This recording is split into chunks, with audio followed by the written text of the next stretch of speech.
tengo que responder a una serie, una avalancha, desde que decreté el salario mínimo vital que ordena la Constitución de Colombia, atacándolo. Han atacado fundamentalmente el salario vital que dicen que hace subir los precios y entonces tratan de enfrentar pobres con pobres para que los trabajadores sigan ganando mal. Y en esa medida voy a demostrar cómo las cifras actuales demuestran todo lo contrario, que esa crítica es falsa, la que se hace permanentemente por televisión, y aquí sí voy con los datos, si es que logro dominar este aparato. Entonces, datos, eso que tienen ahí es el índice de precios al productor. ¿Qué significa? Lo que cuesta producir en Colombia, sea en el campo, sea en la ciudad, en promedio, para diciembre del 2024. Entonces, y comparando con diciembre 2025, o sea, hace unas fechas. En diciembre de 2025, en los 3 años transcurridos ya para esa fecha, creció el salario mínimo real por mis decretos de salario mínimo 18% real. He subido el salario desde que inició mi gobierno 18%. ¿Qué pasó con los costos de producción que determinan el precio de las cosas que se venden en Colombia y los servicios? Pues ven ustedes en el cuadro que la variación anual a final del último día del año pasado es menos 0,3%. En el mes, de diciembre a diciembre. Pero en el año de 2024-2025, la variación anual de los costos de producir, después de subir el salario real 18% a los trabajadores más pobres de Colombia, es que se cayó el costo de producir menos 2,63%. Mentiras lo que están diciendo en Caracol y RCN todos los días. Estos son los datos que demuestran lo contrario. Sube el salario real y baja el costo de producir en Colombia y por tanto los precios. Por eso nosotros hemos logrado que la inflación baje a pesar de subir el costo de los trabajadores, es decir, la inversión en trabajadores. Aquí, esto ya según división del gasto, etcétera, el precio de los alimentos. El precio de los alimentos es lo que determina la inflación en Colombia. Es lo que más importa de toda la canasta de precios para saber si va a costar más o va a subir o va a bajar. Aquí este es el análisis, alas de pollo, etcétera, etcétera, de Corabastos hoy, después de que se expidió ya hace casi 15 días el decreto. ¿Cuánto cuestan los alimentos hoy? ¿Se subieron, se dispararon o no? Y ustedes ven el boletín de Corabastos, alas de pollo, etcétera, pollo, estable, estable, estable. Sigue todo, yo no tengo aquí, no, ya tengo problemas en mi visión, estable. Siguen más alimentos, estable. Siguen más alimentos, solo han subido 2. El plátano hartón en 3. De todos los que mostré. ¿De dónde sale entonces que el decreto de salario mínimo vital, que ya rige en Colombia, sube los costos de la vida en Colombia cuando los alimentos hoy están estables? Esos alimentos, como ustedes pueden ver, estables, informe de Corabastos, oficial de ellos, hoy.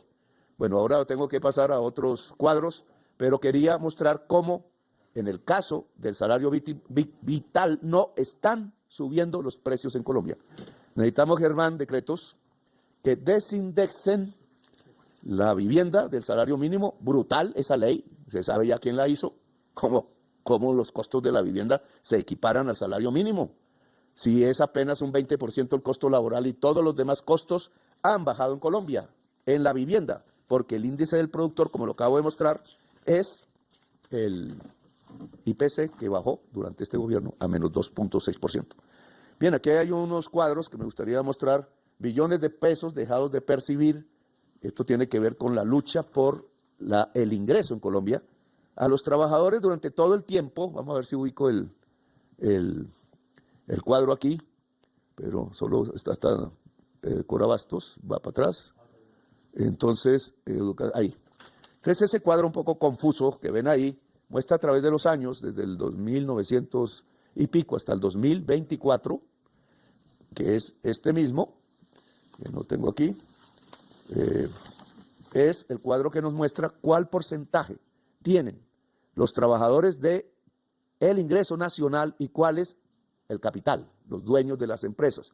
Como verán en el tiempo, en el 1998 aproximadamente los trabajadores tenían 44,5 y bajaron 39, 40 y bajaron al 38 en el 2022, último año del gobierno Duque, y hemos subido al 42, al 43. Estamos apenas recuperando del ingreso nacional lo que los trabajadores ya tenían y le habían quitado. ¿Cuánto le quitaron? Vamos a ver, aquí está el otro cuadro, esa barra grande. En todo este tiempo le han quitado 686 billones de pesos a los trabajadores en Colombia. Es así, ministro de Educación. En términos constantes, o sea, en precios de hoy. Le han quitado en capacidad de ingreso al trabajador 680 billones. Nosotros solo estamos recuperando lo que le quitaron ya a los trabajadores.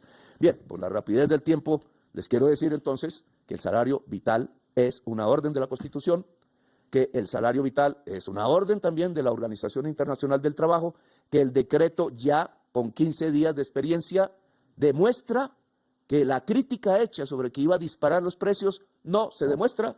Los precios en Corabastos están estables y durante el año pasado cayeron los precios de producción, a pesar que ya había subido el salario mínimo 18% en 3 años. Ahora, segundo punto en discordia, el decreto de emergencia. El decreto de emergencia es porque vienen hechos sobrevinientes. Por eso hay que sacar un decreto de emergencia en donde hemos, el principal, puesto impuestos a los mega ricos, a los ricos de los ricos, a los dueños de los monopolios económicos, de las rentas especulativas, de los monopolios que inundan la economía colombiana en una capa muy pequeña de la población, que no llega ni al 0,5%. Allí se hizo el esfuerzo para captar unos recursos para disminuir el déficit fiscal, que ha pasado a partir de ese decreto y a partir de que el Congreso tumbó la ley de financiación. Lo voy a expresar en palabras.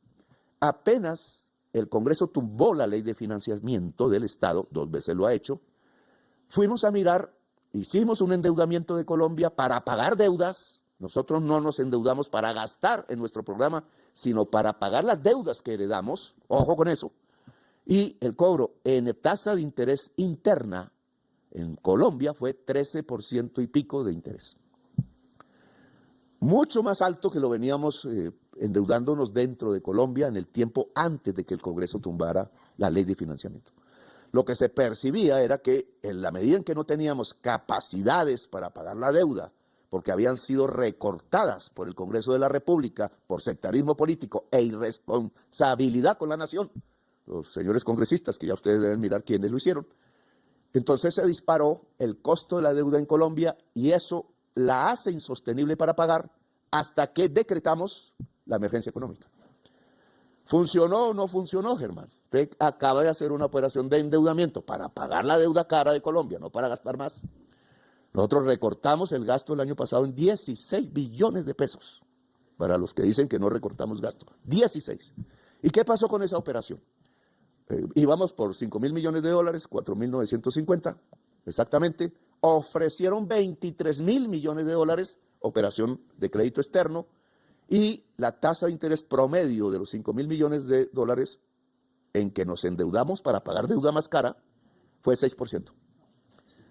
Y cuando el Congreso tumbó la ley de financiamiento fue 8%. ¿Qué significa esto? Que la irresponsabilidad del Congreso nos lleva a pagar una deuda más cara que pagas el pueblo de Colombia y que nos puede llevar a que sea cada vez más cara, hasta hacernos quebrar, hecho sobreviniente.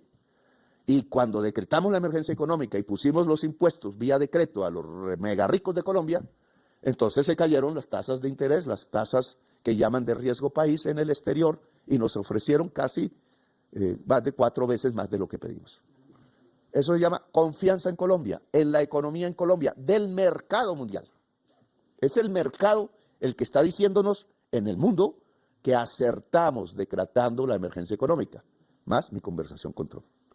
Al suceder esto, que se desploma el riesgo país ante los inversores extranjeros y nos dan esa cantidad de dinero que pudo ser más, y entonces pagamos deuda más cara y entonces el déficit disminuye y el perfil de la deuda hacia los próximos gobiernos baja y les alistamos el camino para tener más recursos para gastar. Ojalá en el pueblo colombiano, entonces estamos demostrando que acertamos.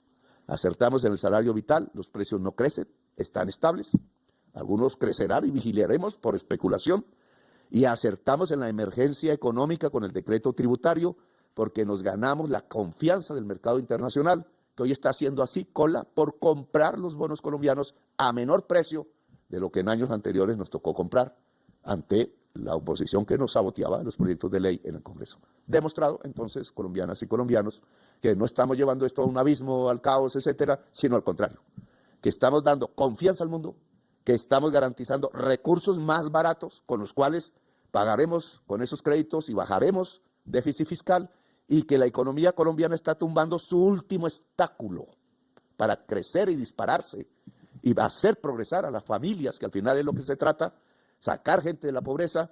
Está logrando, el último obstáculo se llamaba déficit fiscal, y el decreto de emergencia, Germán, lo está logrando.